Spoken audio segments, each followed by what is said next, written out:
माङ्गल्ये शिवे सर्वार्थसाधिके शरण्ये त्र्यम्बके देवी नारायणि नमोऽस्तुते।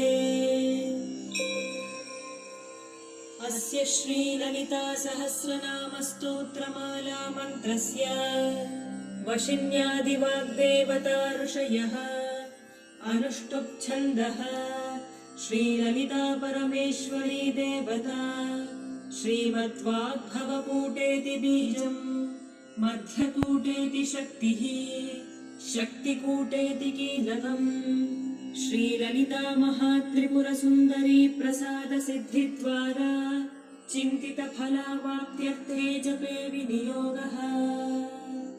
ध्यानम्